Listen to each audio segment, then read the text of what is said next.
తండ్రికి మొదటిగా లెక్కలేని నా కృతజ్ఞత స్తుతులు తెలియపరుస్తూ ఈరోజు ప్రభు దినము ఆత్మతోను సత్యముతోను మనం ఆరాధించవలసిన వారమై ఉన్నాం గనక ఆరాధనకి చేరువచ్చిన నా సహోదరుని మీ అందరికీ క్రీస్తునామమున నా హృదయపూర్వక వందనాలు మరొకసారి తెలియపరుస్తూ లైవ్లో ఆయా ప్రాంతాల్లో ఉండి దేవుని యొక్క వాక్యాన్ని శ్రద్ధగా ఆలకిస్తున్నా నా సహోదరుని మీ అందరికీ తాటిపూర్ క్రీస్తు సంఘం నుంచి హృదయపూర్వక వందనాలు తెలియపరుస్తున్నానండి.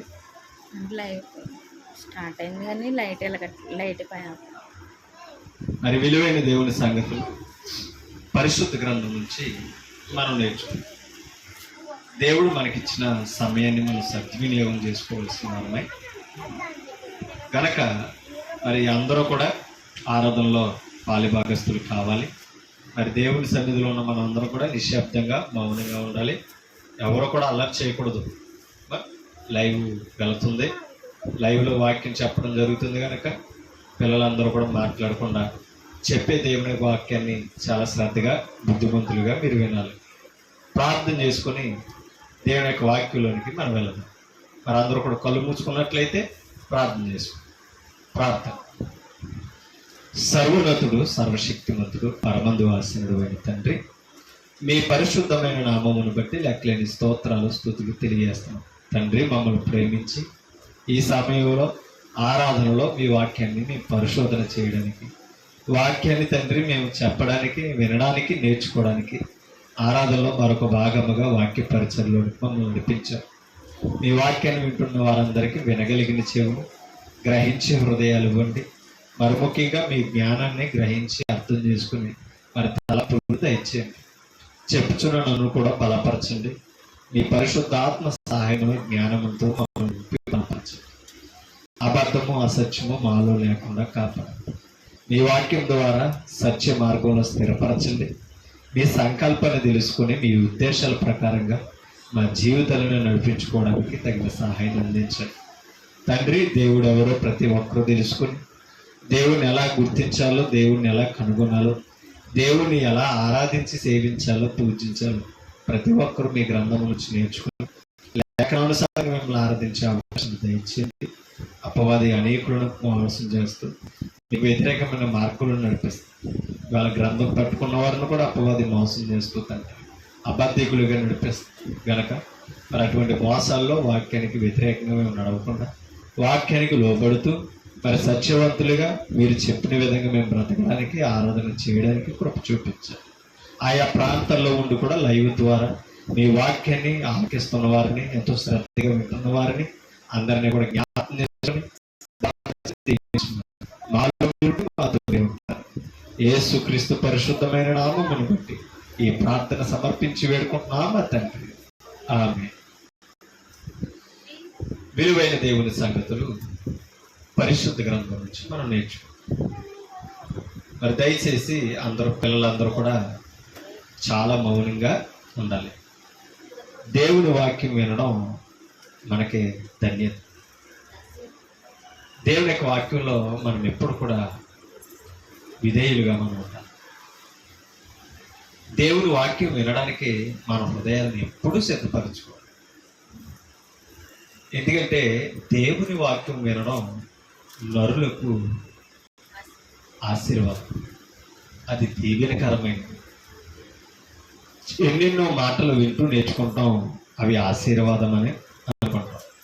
నిజమే, మన ఉద్దేశంలో ఆశీర్వాదకరమైనవి ఉంటాయి, కానీ దేవుని కంటే ఆశీర్వాదకరమైనది ఈ లోకంలో ఏది లేదు.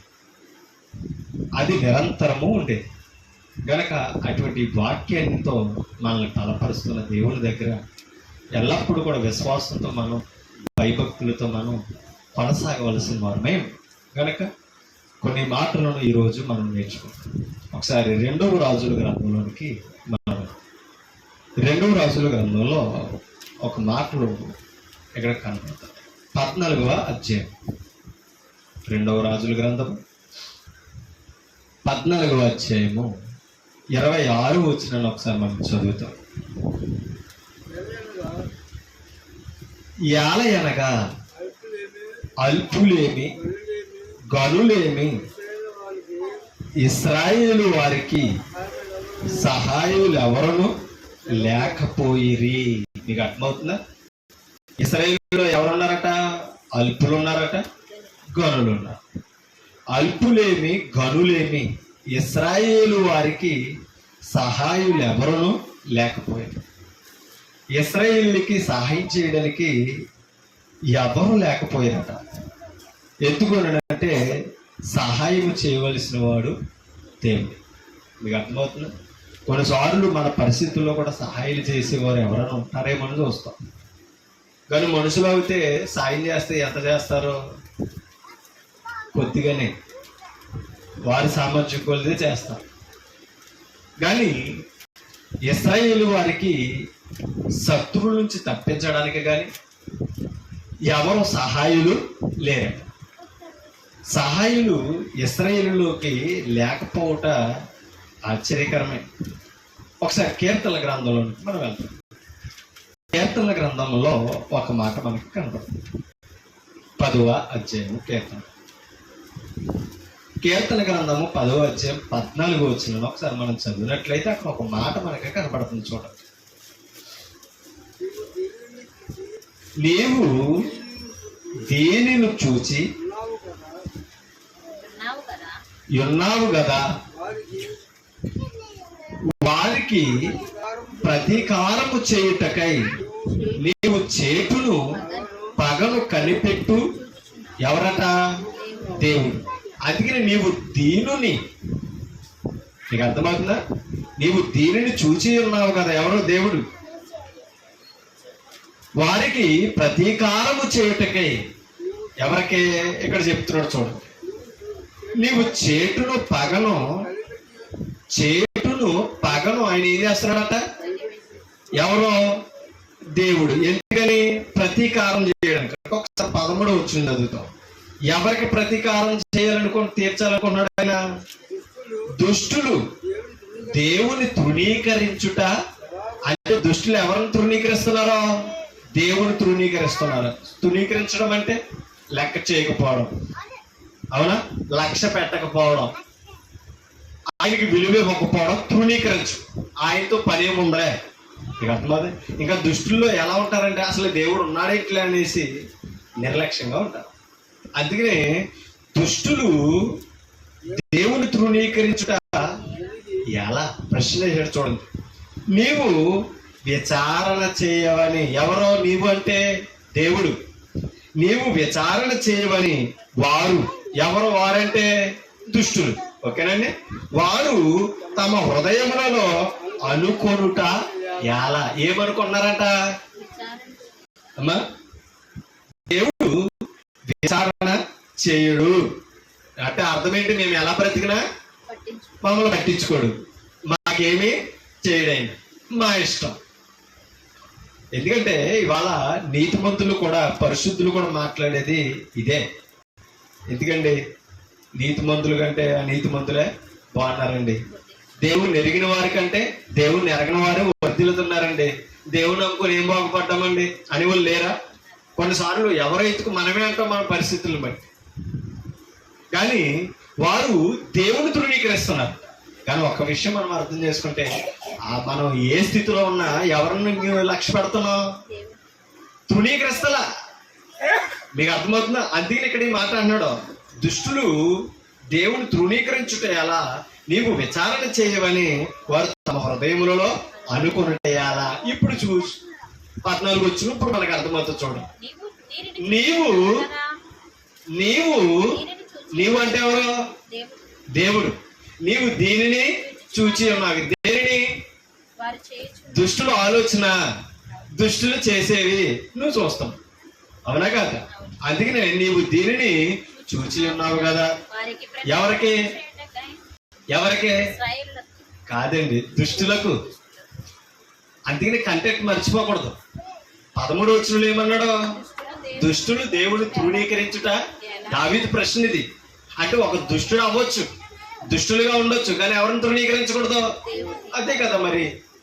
అసలే ఒక విషయం మనం అర్థం చేసుకుంటే, దుష్టుడు దేవుని లెక్క చేస్తాడా? మీకు అర్థమవుతుందా? అపవాది దేవుని గౌరవిస్తాడా? గౌరవించడు. దేవునికి విలువ ఇవ్వడు. ఎవరో? అపవాది. దుష్టుడు అంటే అపవాది, సాతాను. అవునా కదా? దేవుడికి వ్యతిరేకి ఎవరో? అమ్మా జాగ్రత్త, మనసు పెట్ట, స్పందించాలి నాకు. అవునా కదా? దుష్టుడు ఎవరికి విలువ ఇవ్వడం? దేవునికి విలువ ఇచ్చేవాడు కాదు. దేవుడు గౌరవించిన వ్యక్తి దేవుని బిడ్డలను ఎలా గౌరవిస్తాడో? అంటే ఇక్కడ దుష్టులు అన్నాడు, దుష్టుడు కాదు. అంటే దుష్టులు అని అంటే అపవాది యొక్క లక్షణాలు గుణాలు కలిగిన వారు అనమాట. అపవాది దేవుణ్ణి ఎలా లెక్క చేయడో, చాలా మంది దేవుని మరిచిన వారందరూ కూడా ఎలా ఉంటున్నారట? అపవాది పిల్లలుగా ఉంటున్నారు. అందుకనే యేసు ప్రభు కూడా మత్తయి యోహాను సువార్త 10 అంటాడు, మీరు మీ తండ్రి అగు అపవాది పిల్లలు, మీ తండ్రి క్రియలే మీరు చేయించున్నారు. ఎవరో అపవాది ఎలాగైతే చేస్తున్నాడో, అపవాది దేవుణ్ణి ఎలా అయితే తృణీకరిస్తున్నాడో, తన పిల్లలు కూడా ఏం చేస్తున్నారట? కాబట్టి దేవుడు గౌరవించాలంటే దేవుని పిల్లలుగా ఉండాలి. ముందు దేవుడు విలువ తెలియాలి. మా తృణీకరించడమే కాదు, మమ్మల్ని విచారణ చేయడు, ఓకేనా, పట్టించుకోడు, మేము ఏం చేసినా చూడడం అని అనుకున్నారట. అనుకున్నప్పుడు ఈ దావీదు అన్నాడు, నీవు దీనిని చూచి ఉన్నావు కదా, దుష్టులు ఎలా ఆలోచిస్తున్నారో, ఎలా ప్రవర్తిస్తున్నారో నువ్వు దీనిని చూచి ఉన్నావు కదా, వారికి ప్రతీకారము చేయుటకై. అంటే మొత్తం మీద దేవుడు ఏం చేస్తాడో అది వారు అనుకోవచ్చు, దేవుడితో పని లేదని, దేవుడు పట్టించుకోవడానికి వారు అనుకోవచ్చు. కానీ దేవుడు ఏం చేస్తున్నాడట? విచారణ చేయుటకై. నీవు చేటును పగను, దుష్టుల యొక్క ఆలోచన అదే. చేటును అంటే చెడు చేస్తారన్నమాట. పగను హృదయంలో కోపం పెంచుకున్నారంటే దాన్ని తీర్చుకునేదాకా వదలరు అన్నమాట. అవునే కాదు? అందుకని చేటును పగను కనిపెట్టుచున్నా. ఎవరు కనిపెడుతున్నారో? దేవుడు కనిపెడతారు.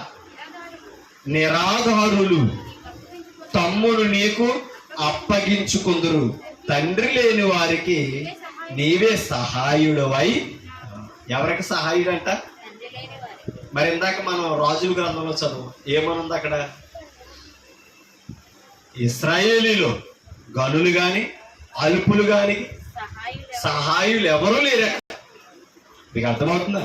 కానీ ఇక్కడ ఎవరికి సహాయకుడు, ఎవరు సహాయకుడు అని చెప్తున్నాడు? ఎవరికి దేవుడే సహాయకుడు? తండ్రి లేని వారికి.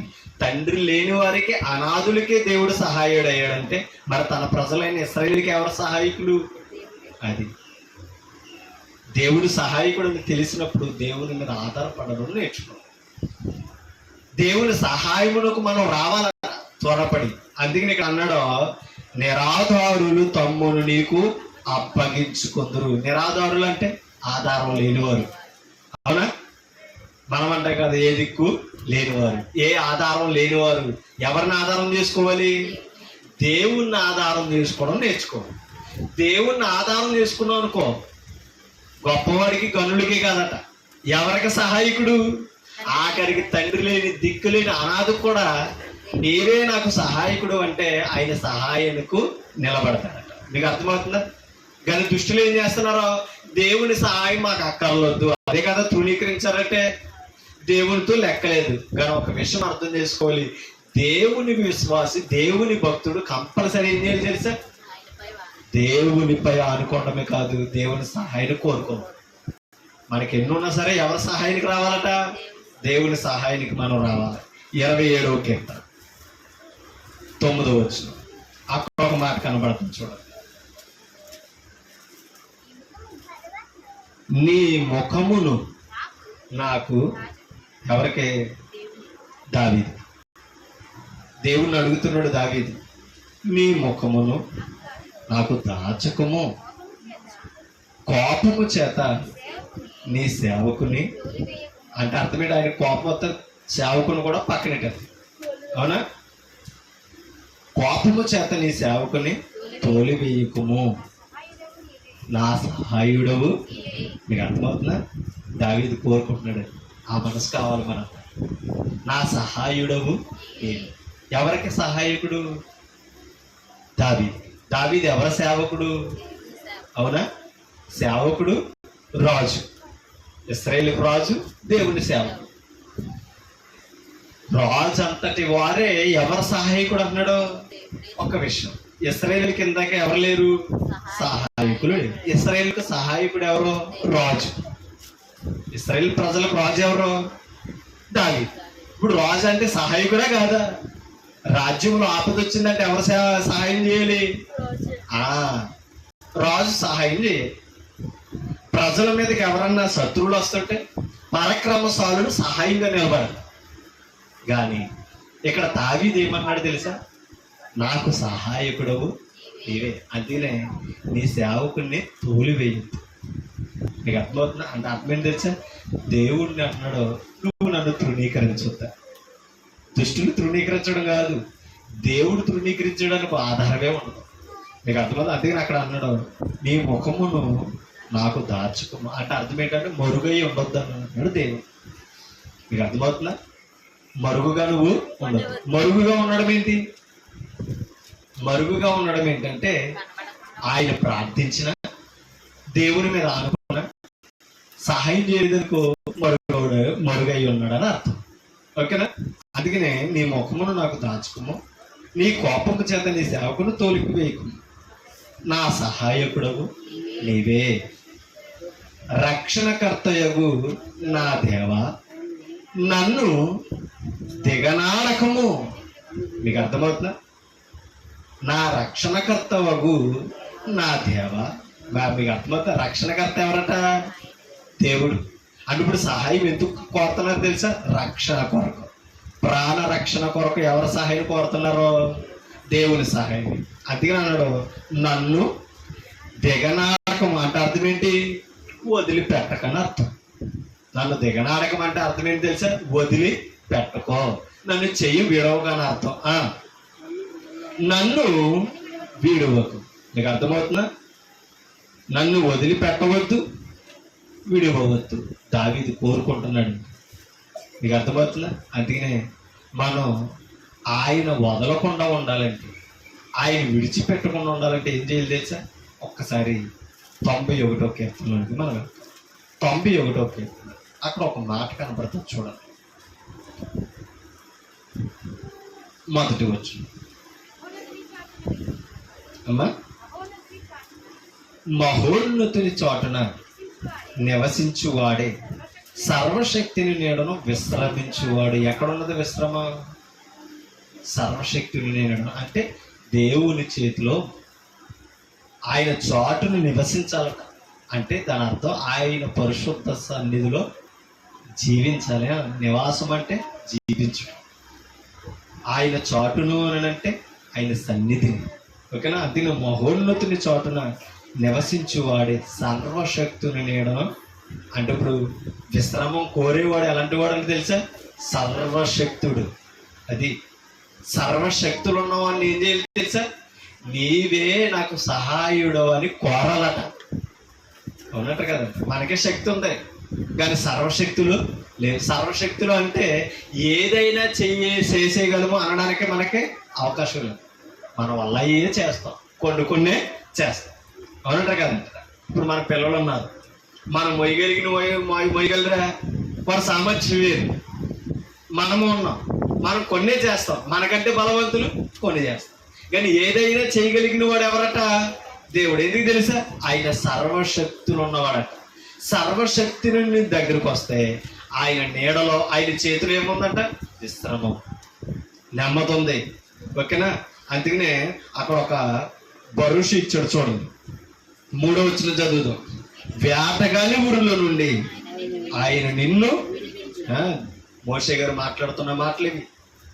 వేటగాని ఊరిలో నుంచి విడిపించేవాడు ఎవరట? ఆయనే, మహోన్నతుడైన దేవుడే. మీకు అర్థమవుతుందా? గుర్రు పెట్టి ఎన్ని బాణాలు పెట్టి మనం కొడదామనుకున్నాం, తన ప్రజలకు ఆయనే. మీకు అర్థమవుతుందా? విడిపించేవాడు ఆయన. వేటగాని ఊరిలో ఉంటే అంటే అపవాది యొక్క వలల నుంచి విడిపించగలిగిన వాడు ఎవరంటే తెలుసా? దేవదేవుడు. కింద ఇంకో మాట అన్నాడు, నాశనకరమైన తెగులు రాకుండా నిన్ను ఎవరో, అది ఏ తెగులైనా సరే రాకుండా రక్షించగలిగిన వాడు ఎవరట? ఆయనే. ఆయన రక్షించకపోతే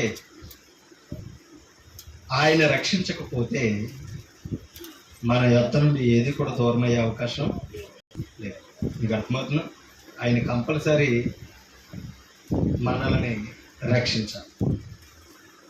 ఆయనే బలం ఇచ్చేవాడు. అందుకనే అక్కడ ఆ మాట చెప్పాడు, ఏ నాశనకరమైన తెగులు రాకుండా. ఇశ్రాయేలీయులు ఎన్నో భయంకరమైన వ్యాధుల నుంచి తప్పించుకోవడానికి కారణం దేవుడు. మీకు అర్థమవుతుందండి? అలాగే ఆ దినాల్లో భయంకర నాశనకరమైన తెగుళ్ళు అంటే మరణానికి వచ్చే తెగుళ్ళు అనమాట. హిజ్కియాకి ఏ రోగం వచ్చింది?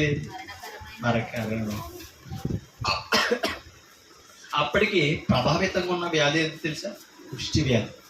కుష్టి వ్యాధి ఉన్నవాడు అపవిత్రుడు, దేవుని సన్నిధికి రావడానికి లేదు, ప్రజలమయంగా నివసించడానికి లేదు, ఊరి గవిని బయట ఉంచేవాడు. అటువంటి తెగుళ్ళ నుంచి కాపాడేవాడు ఎవరట? ఆయనే. మీకు అర్థమవుతుందా? ఒక మాట మీకు చూపిస్తాను.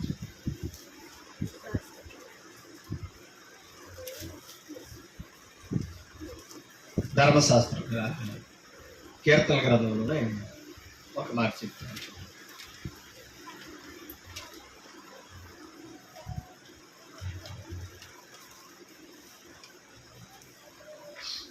ముప్పై 39వ కీర్తన 39వ కీర్తన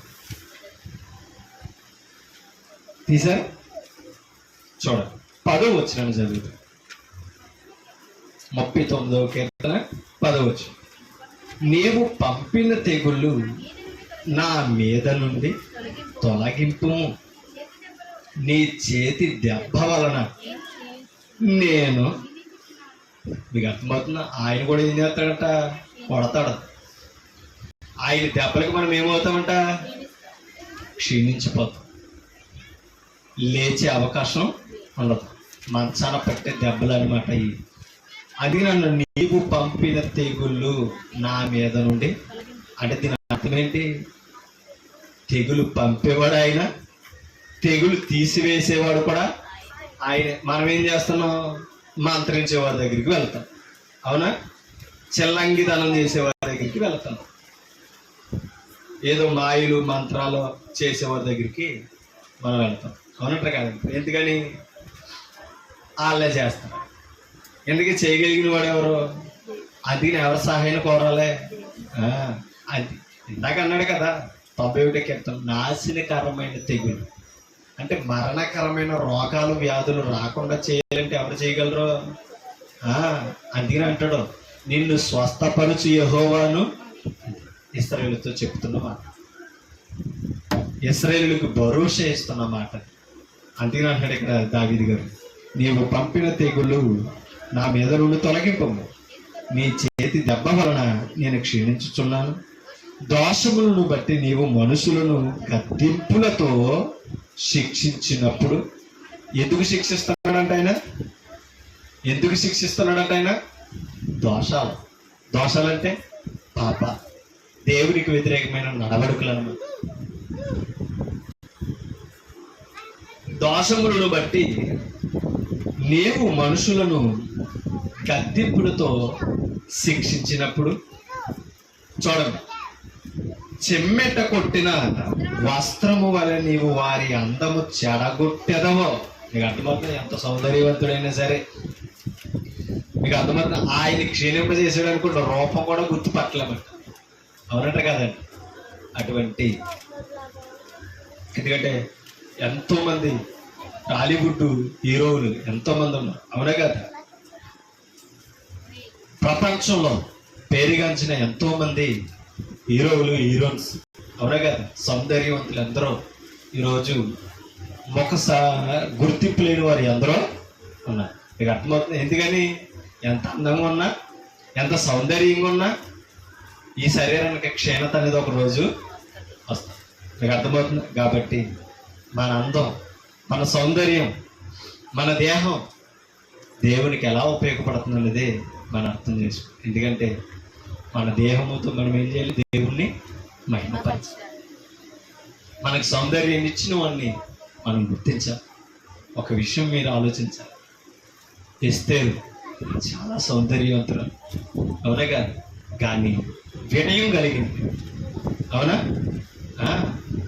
రాజుకి ఏది ఇష్టమో, రాజ సన్నిధిలో ఉన్న ఉన్న ఎక్కి పనివాడు ఏదైతే అందం ఎలా ఉంటే రాజుకు నచ్చుతుందని నిర్ణయించాడో దాన్ని కోరుకున్న వినయంత్రాలు.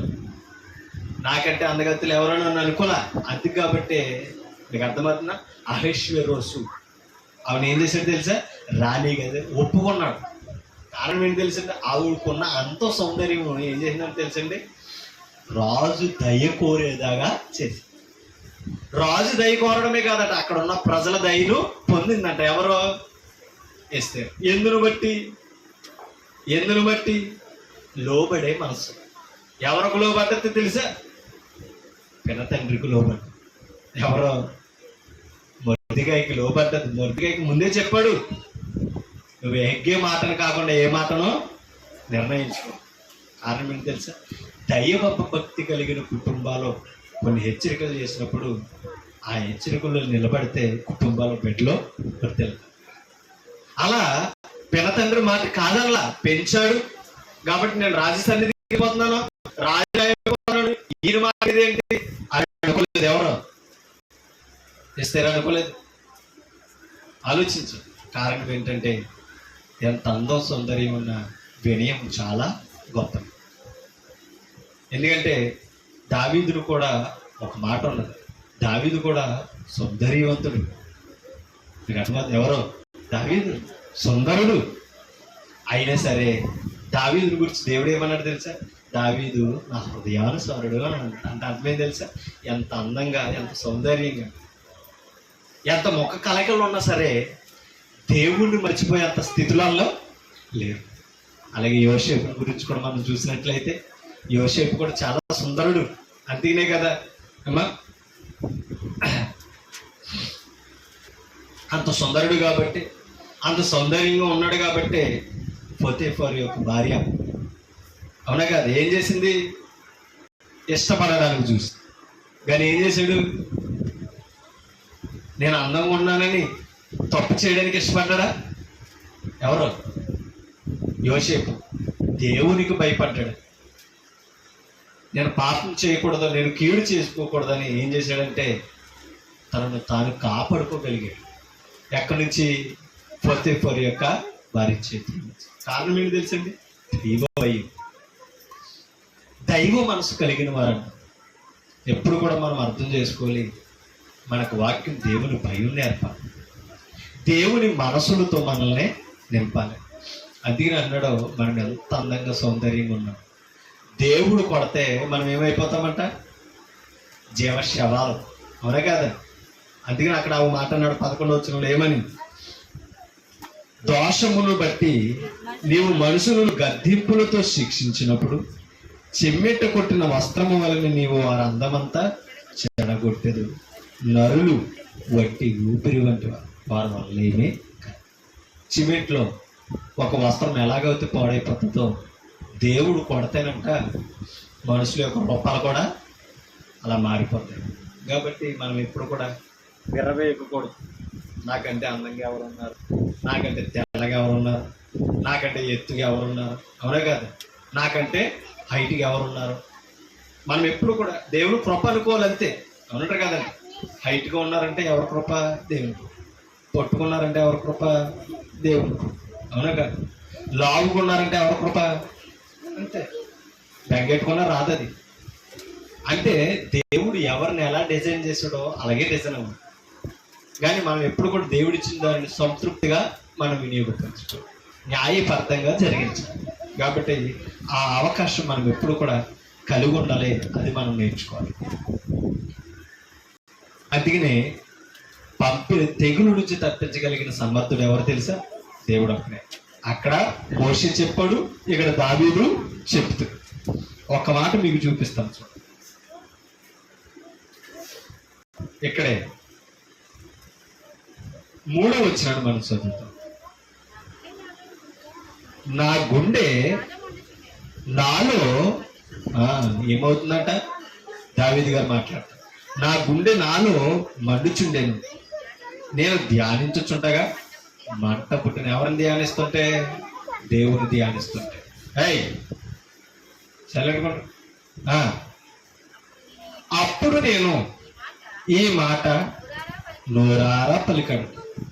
ఆ పరిస్థితిని చూసి ఏమని 4 వచ్చు, యెహోవా నా అంత మెట్లున్నది, నా దినముల పరిమాణము ఎంతైనది నాకు అది, నా అంతం, నా ముగింపు రోజు ఏంటో నాకు తెలపని దావీదు అడుగుతున్నాడట. నా దినముల పరిమాణము అంటే నేను బ్రతికే రోజులు ఎన్ని రోజులో ఒకసారి నాకు తెలుపు అని అడుగుతున్నాడు. ఎవరో? దావీదు. కాబట్టి మనం అర్థం చేసుకోవాలి, ఇవన్నీ అడుగుతూ కోరుతూ, ఎందుకంటే మన ఆయుష్కాలం అల్పమైనదంట.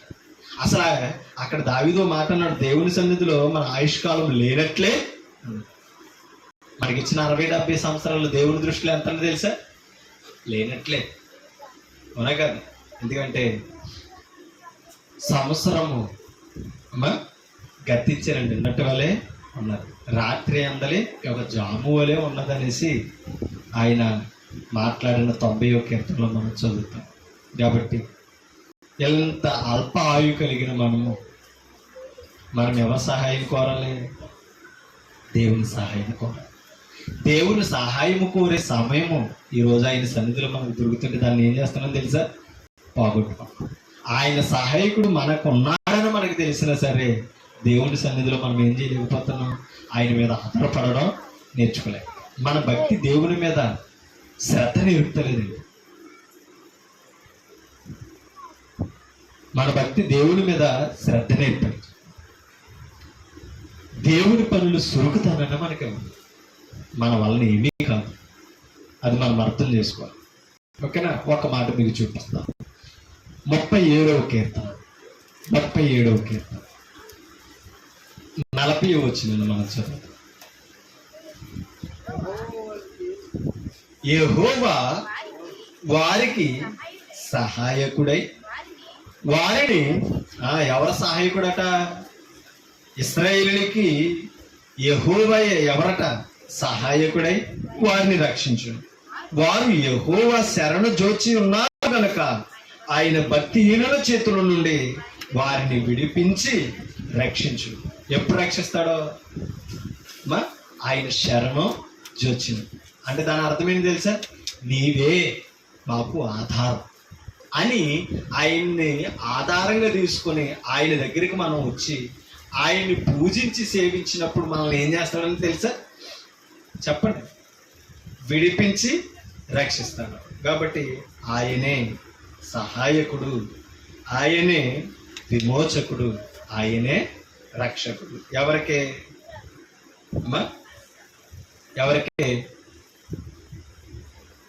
శరణు జోచిన వారికేనని అన్నాడు. అవునా? ఆయన శరణు జోచిన వారికి ఆయన విమోచకుడు, రక్షకుడు. శరణు జోచడం అంటే అర్థం ఏంటి తెలుసా? ఆశ్రయించు. నీవే మాకు ఆశ్రయమని ఎవరు అయితే దేవుని సన్నిధికి వస్తారో, దేవుని దగ్గరికి చేరతారో వారికి దేవుడు రక్షకుడు, దేవుడు వారికి విమోచకుడు. అది మనము అర్థం చేసుకోవాలి. అందుకనే దేవుడు ఆయన ప్రజలకు సహాయకుడై ఉన్నాడు. ఆయన సహాయమునకు మనం రావాలి. 107వ కీర్తన 12వ వచనం. 107వ కీర్తన 12వ వచనంలో ఒక మాట చూడండి. ఆయన ఆయాసము చేత, మీకు అర్థమవుతుందా?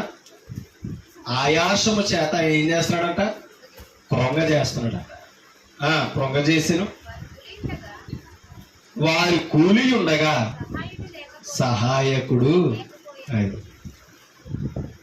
ఎవరన్నా కూలారనుకోండి, ఎవరు సహాయం లేదట, లేబనెత్తేవారు కూడా ఉండరు. ఎలా కూలారల్లో? ఆయాసము చేత. నీకు అర్థమవుతుందా? అంటే ఇశ్రాయేలుకి ఆయాసము తెప్పించి కూలీలా చేసిన వాడు ఎవరు? ఆయన. ఎందుకని 10వ వచనం. దేవుని ఆజ్ఞకు అదే కారణం. అంటే దాని అర్థం దేవుని మాట వినకపోవడం, దేవుని మాటకు శిరస వంచకపోవడం. అది అన్నాడు, దేవుని ఆజ్ఞకు లోబడక మహోన్నతుని తీర్మానమును అంటే నిర్ణయించిన దానిని తృణీకరించునందున. మీకు అర్థమవుతుందా? బాధ చేతను ఇనుప కట్ల చేతను బంధించి, అంటే శత్రువుల చేత బంధింపబడిన వారై చీకటిలోను మరణాంధకారములు, అంటే విడుదల లేని జీవితాలు అనమాట. చీకటిలోను మరణాంధకారములోను నివాసము చేయువారి హృదయమును ఆయన ఆయాసము చేత, మీకు అర్థమవుతుందా? ఎలా కృంగతీసాడంటే శత్రువుల చేతికి అప్పగించి ప్రాణ విమోచన ఉన్నదని నమ్మకం లేని స్థితిలో పెట్టాడు. కారణం ఏంటి? ఆయన ఆజ్ఞకు లోపడకపోవడం, వాక్యానికి విధేయత చూపకపోవడం, వాక్యానుసారంగా మనం బ్రతకకపోతే వచ్చే నష్టాలు ఇవి. కాబట్టి వారి కూలి ఉండగా సహాయకుడు లేకపోయిన కష్టకాలమందు, చూడండి, కష్టకాలమందు వారు యెహోవాకు, అటువంటి స్థితిలో ఎవరికి మొరపెట్టారట అని ఇప్పుడు ఎవరిని శరణు చూస్తున్నారు? ఆయన ఆశ్రయం కోరుతున్నారు అన్నది కింద చదువుతాం. ఆయన వారి ఆపదల నుండి, అదేంటండి మరి మీకు అర్థమవుతుందా? ఆయన ఆయాసము చేత కృంగదీశాడు, సహాయం లేడని చెప్పాడు. అటువంటి మరణాంధకారములను చీకట్లోను బ్రతుకుతున్న వారు ఏం చేశారంటే దేవునికి, చూడండి 13 వచనం, కష్టకాలమందు వారు యెహోవాకు మొర్రపెట్టిరి, ఆయన వారి ఆపదలలో నుండి. అలాగే ఉండలేదు. నీకు అర్థమవుతుందా? అంటే ఆయన మీద ఆనుకోవడానికి, ఆయన వైపు తిరగడానికి బంధించాడట. బంధింపబడ్డాక ఏం రావాలి? బుద్ధి రావాలి. ఎలాగ ఇశ్రాయేలుగా ఎప్పుడైతే మొరపెట్టారో, దేవా నువ్వు సహాయం చేస్తే మాకు విమోచన ఉంది, నీవే మమ్మల్ని రక్షించగలవు అని అనగానే ఆయన ఏం చేశాడంట? వారి బాధలలో నుండి, వారి ఆపదల నుండి విడిపించాడంటే ఎంత కరుణ కలిగిన వాడో ఆలోచించండి. అవునా కదా? ఆయన మాట వినకపోతే, ఆయన ఆజ్ఞకు లోపడకపోతే కఠినంగా బంధిస్తాడు. ఎప్పుడైతే ఆయన వైపు తిరిగి ఆయన మీద అనుకుంటామో, ఎమ్మటనే కరుణ చూపించాడు. ఇశ్రాయేలుని ఎమ్మటనే వారి బాధల నుండి విడిపించాడు. సహాయం లేడని చెప్పినప్పుడు ఆయనే సహాయకుడు అయ్యాడు.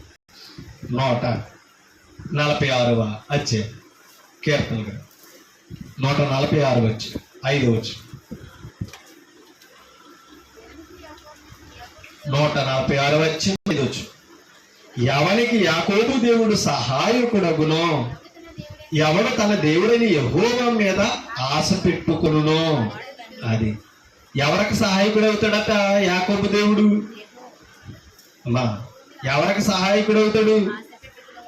ఆయన మీద ఆశ పెట్టుకున్న వారికి, ఆయనకు మొర్ర పెట్టేవాడికి ఆయన ఏమవుతాడట?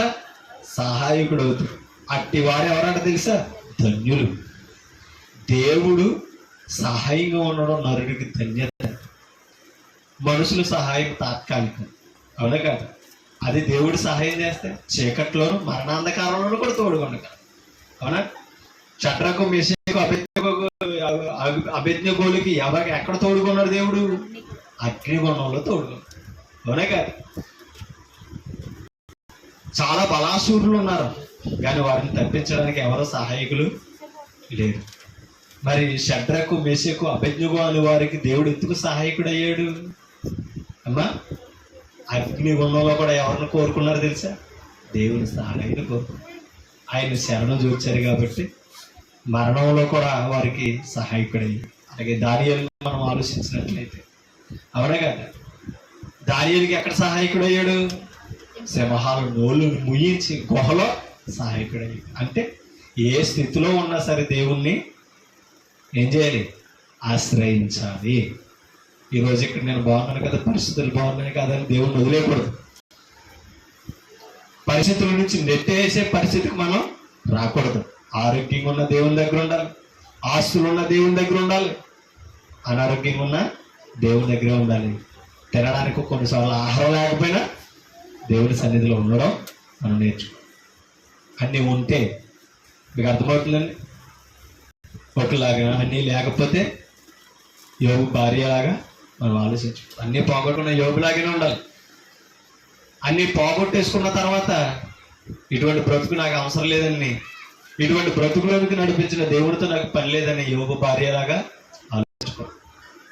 అటువంటి కుటుంబాలలాగా దేవుని దగ్గర మనం ఉండకూడదు. ఎప్పుడు కూడా ఆరోగ్యం పోతున్నా సరే, ఆస్తులు పోగొట్టుకున్నా సరే యోబుల దేవుణ్ణి ఆశ్రయించాలి. ఆయన సహాయములతో మనం లోపడవలసిన అవసరం మనందరి మీద ఉంది. ఒకసారి ఏప్రిల్కి రాసిన పత్రిక మనం వెళ్తాం. ఏప్రిల్కి రాసిన పత్రిక 13 వచ్చి, ఏప్రిల్ పత్రిక 13 వచ్చి,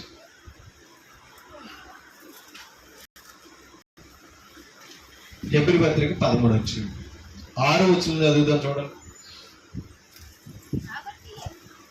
కాబట్టి ప్రభు నాకు ఈ రోజు పరిశుద్ధులకి ఎవరు సహాయకులు తెలుసా? ప్రభు అంటే యేసుక్రీస్తు సహాయకుడు. కాబట్టి ప్రభువు నాకు సహాయకుడు. దేవుడు సహాయంగా ఉంటే, దేవుడే తోడుకుంటే ఎందుకు భయపడతాం? అమ్మా, బెడ్లో ఒంటరిగా ఉన్నప్పుడు భయపడతారు. తండ్రి ఉంటే ధైర్యం, మాకేది రాదు, మాకేది కాదని ఒక భయం, ఒక ధైర్యం బిడ్డలకే కుటుంబాన్ని బట్టి, యజమానులను బట్టి, తండ్రిని బట్టి, తల్లిని బట్టి. అది ఒంటరిగా వెళ్తే ఎక్కడో చూసిన కుక్కను చూసి భయపడతారు. అవునా కదా? ఎవరైనా తెలియని వ్యక్తి వస్తే భయపడతారు. అది తండ్రి ఉంటే తెలియని ప్రదేశంలోనైనా పరిగెత్తుకుని వెళ్తారు. ప్రభు మనకు సహాయకుడిగా ఉండాలంటే ఆయన శరణు మనము జపించాలి, ఆయన ఆశ్రయించాలి, ఆయన దగ్గరికి మనం రావాలి. అదినే ప్రభు నాకు సహాయకుడు, నేను భయపడను, నరమాత్రుడు నాకేమీ చేయగలడు. మీకు అర్థమవుతుందా? నరమాత్రుడు అంటే అర్థం ఏంటి? మనుషులలో ఎవడు ఏం చేయలేడట. ఎవరుంటే అందుకనే దేవుడు మన పక్షమున ఉండగా. అదే కదా, ఒకసారి చూద్దామా? రోమిలికి రాసిన పత్రిక, ఇది ముయ్యొద్దు మళ్ళీ ఎక్కడికి వస్తాం. రోమిలికి రాసిన పత్రిక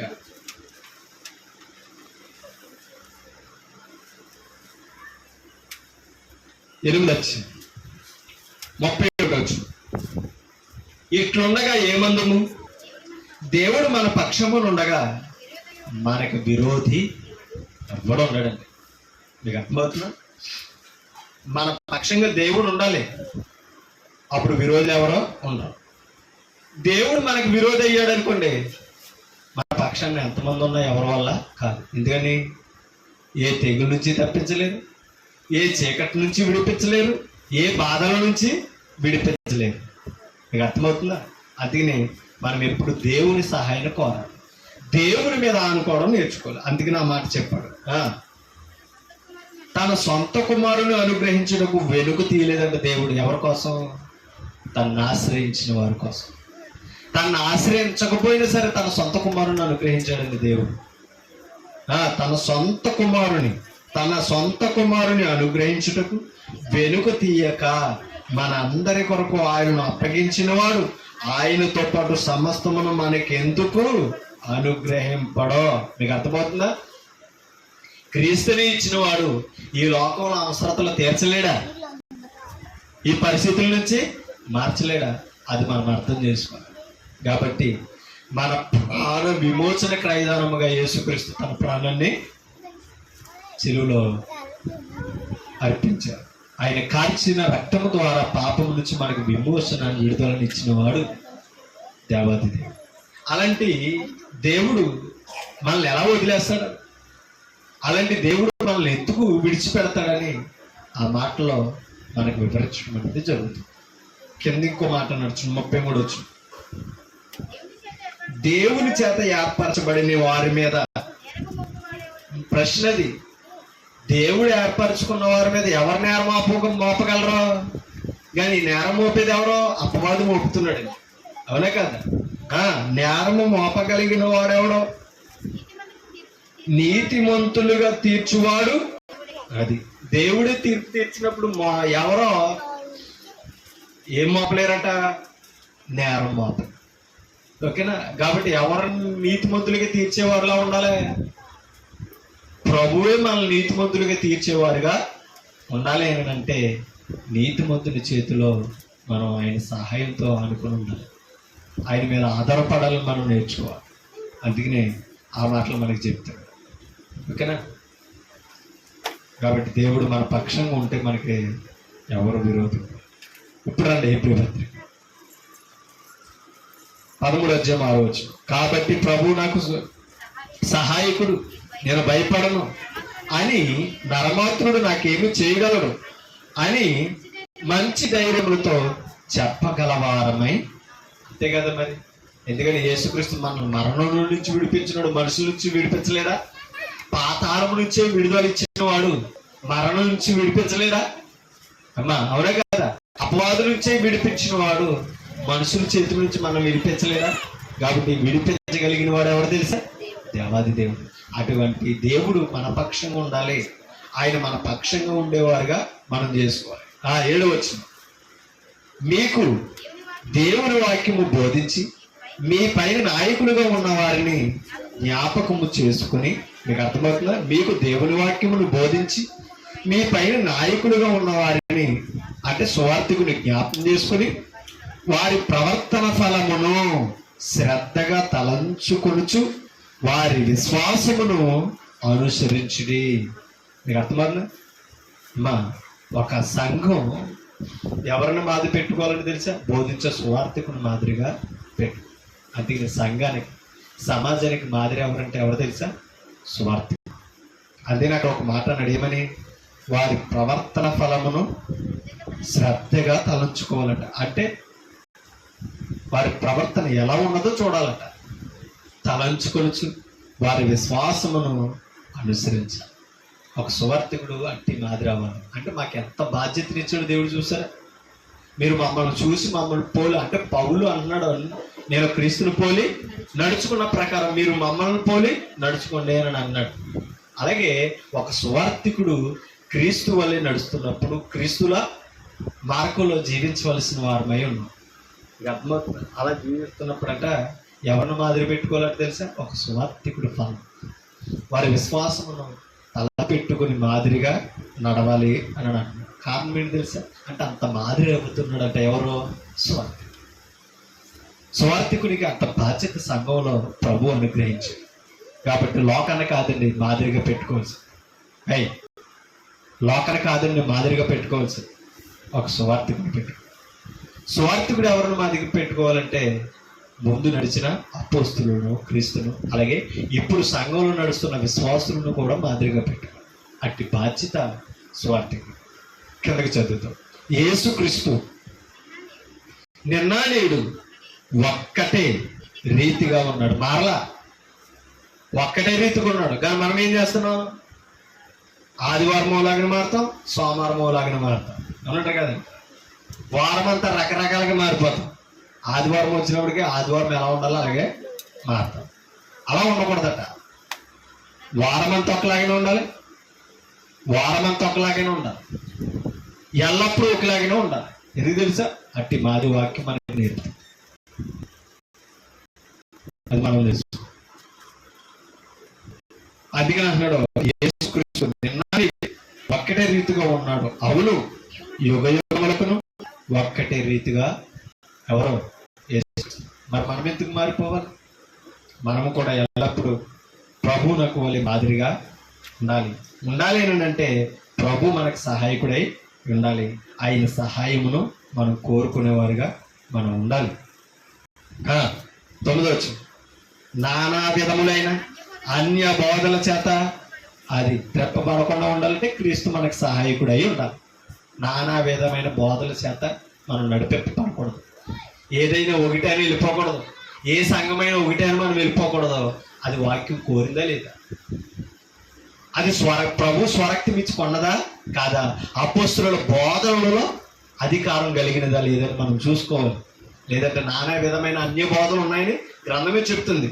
అన్య బోధల వలన త్రెప్పబడకుడి, భోజన పదార్థములను బట్టి కాక. అంటే అందుకనే అంటారు రోమపత్రికలో, దేవుని రాజ్యము భోజనము పానము కాదు, నీతియు సమాధానమునై పరిశుద్ధాత్మలందలి సమాధానమునై ఉన్నదంటే ఏది? దేవుని రాజ్యం సమాధాన పరిచేది, నీతి కలిగినది. అంతే తప్పకని భోజనం కొరకు దేవుని పనిని పాడు చేయొద్దు అంటాడు. భోజన ప్రియులుగా మనం ఉండకూడదు కొన్నిసార్లు. అందుకని నీతి కొరకు ఆకలి దెబ్బలైన ఉండాలి తప్పకని ఆకలి కొరకు నీతిని అమ్మేసుకోకూడదు. భోజన పదార్థములను బట్టి కాక కృపను బట్టి హృదయము స్థిరపరచుకునుట. చూడండి, సిద్ధపరచుకునుట. దేనిని బట్టి సిద్ధపరచుకోవాలి? ఈరోజు భోజనాలు సజ్జలో అంటే ఆ చింతపొడితో రాకూడదట. ఏ చింతపొడి రావాలి? నీతితో పరిశుద్ధతో సిద్ధపడి అలంకరించుకుని రావాలి. నిజమే, ఆదివారం భోజనం ఉంది. ఏ భోజనం? ప్రభురాత్రి భోజనం.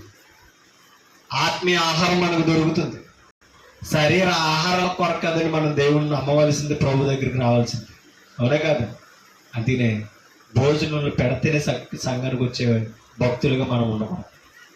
అవునా కదండి? కానీ విలువైన భోజనం దొరుకుతుంది, ప్రభురాత్రి భోజనం. నా శరీరము తిని నా రక్తము త్రాగువాడు నిరంతరము జీవించు.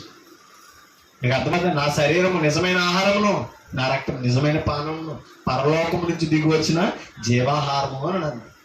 అది దొరుకుతుంది సంఘంలో. దాని కొరకు ఆలోచించాలి. భోజన పదార్థములను బట్టి కాక కృపను బట్టి హృదయము సిద్ధపరచుకున్నట్టు మంచిది. భోజనమును బట్టి ప్రవర్తించిన వారికి ఏమీ ప్రయోజనము కలగలేదు. మనకొక బలిపీఠం ఉన్నది, దాని సంబంధమైన వాటిని తినుట గుడారంలో సేవ చేసిన వారికి అధికారం లేదు. మీకు అర్థమవుతుందా? గుడారంలో సేవ చేసిన వారికి ఆ అతి పరిశుద్ధ ఆలయంలోకి వెళ్ళి తినే అవకాశం లేదంటే పాత నిబంధనలు. వేటి రక్తము చూడండి, వేటి రక్తము పాప పరిహారార్థ బలిగా పరిశుద్ధ స్థలములోనికి ప్రధాన యాజకుని చేత తేబడును. ఆ జంతువుల కలేబారములు శిబిరములకు వెలుపట దహింపబడును బలిపీఠం మీద. కావున యేసు కూడా తన స్వరక్తము చేత, ఇది పరిశుద్ధమైన స్థలం, తన స్వరక్తము చేత ప్రజలను పరిశుద్ధపరచుటగా, అక్కడ పరిశుద్ధపరిచినేమో జంతువు రక్తాలు, ఇక్కడేమో తన స్వరక్తముతో ప్రజలను పరిశుద్ధపరచుటకై గనువిని వెలుపట శ్రమ పొందనంటే అర్థం ఏంటి? గొలుకోత కాపాలం అనే స్థలములో. మీకు అర్థమవుతుందా? ఆయన ఏమయ్యాడు? గనుని ఎదుట శ్రమ పొందాడంట, ప్రాణం పెట్టాడంట. కాబట్టి మనం ఆయన నిందను భరించు శిబిరము వెలుపలికి ఆయన యొద్దకు వెలుచున్నాము. నిలువరమైన పట్టణము మనకెక్కడ లేదు, గాని ఉండబోచున్న దాని కోసము ఎదురు చూస్తున్నాము. అది ఏంటంటే పరలోక సంబంధమైన నివాసం. కాబట్టి ఆయన ద్వారా మనం దేవునికి ఎల్లప్పుడూ స్తుతి యాగము చేయాలట. అనగా ఆయన నామమును ఒప్పుకోవాలట. ఒప్పుకొనుచు జెఫాఫలము అర్పించాలి. మీకు అర్థమవుతుంది? ఆయన నామాన్ని ఒప్పుకొని ఏం చేయాలంట? జెఫాఫలం. జెఫాఫలం అంటే అర్థం ఏది? స్వరం. మన కంఠ స్వరమే జెఫాఫలం. ఇది స్తుతి యాగం అంట. ఎవరికే? యజ్ఞ బలితో సమానం.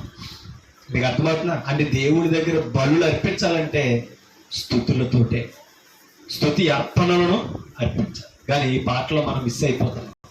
ఆలోచించాలి. ఆయన నామం ఒప్పుకొని ఎల్లప్పుడూ స్తుతి యాగము చేయొచ్చు. మనం ఏం చేయాలంట?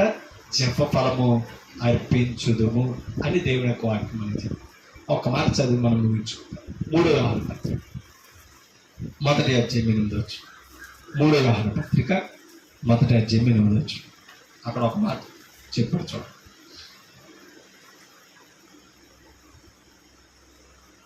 3వ అధ్యాయం 8వ వచనం. 3వ యోహాను పత్రిక 1వ అధ్యాయం 8వ వచనం. మనము సత్యమునకు సహాయములవునట్టి. మీకు అర్థమవుతుంది? మనం ఏమవ్వాలట? మనము సత్యమునకు సహాయకులమవునట్టు. దేనికి సహాయకులం అవ్వాలట? అంటే వాక్యానికి సహకారం చేస్తే దేవుడు మన పక్షమును మనకు సహాయకుడుగా ఉంటాడు. ఓకేనా? సత్యమునకు సహాయకులమవునట్టు అట్టి వారికి ఉపచారము చేయబద్దులమై ఎవరైతే సత్యం కొరకు ప్రయాసపడుతున్నారో అట్టి వారికి సంఘంలో ఉన్న పరిశుద్ధులు ఏం చేయాలని తెలుసా? ఉపకారం చేయాలి. సత్యమునకు మనం ఎలా ఉండాలంట? సహకారంగా ఉండాలి తప్పని వాక్యానికి అడ్డంగా ఉండకూడదు, వాక్యానికి వ్యతిరేకంగా మనం నిలబడకూడదు. కాబట్టి మనం ఎప్పుడు కూడా దేవుని సన్నిధిలో వర్ధిల్లాలి. సత్యమునకు మనం సహాయకులము కావాలి. అవునా కాదు?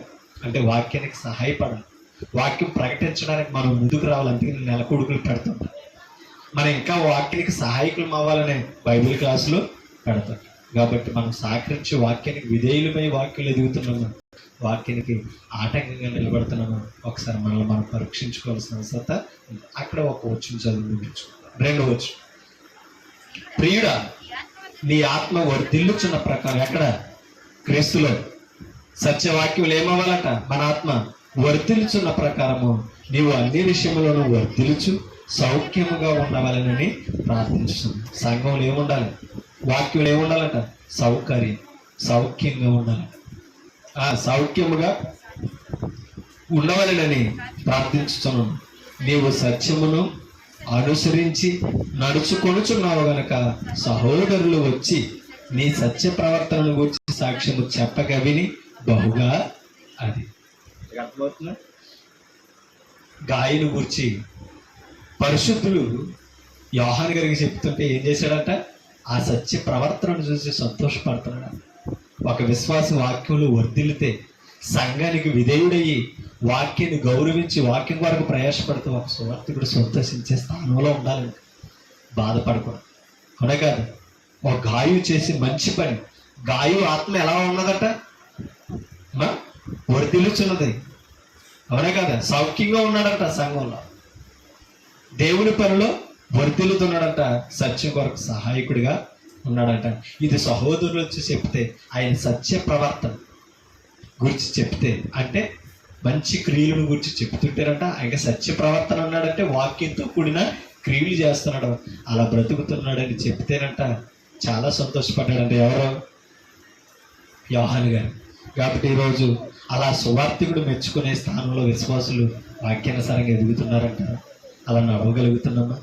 కాబట్టి సంఘం మాదిరిగా గురిపెట్టి నడిచేలాగా ఒక సువార్తికుడు లేఖనానుసారంగా మేము నడవగలుగుతున్నామా? అటువంటి మాదిరి ఇవ్వగలుగుతున్నాం అనేది మనం అందరం ఆలోచించుకోవాలి. కాబట్టి ప్రభు మనకు సహాయకుడు. ప్రభు మనకు సహాయకుడు అయితే మనం ఎవరికి భయపడక్కలా, నరమాత్రులు కూడా ఏమీ చేయలేరు. కాబట్టి ఎల్లప్పుడూ కూడా మనం సత్యమునకు సహాయకులు అవుదాం. ప్రభు సహాయకులుగా మనం ఉందాం.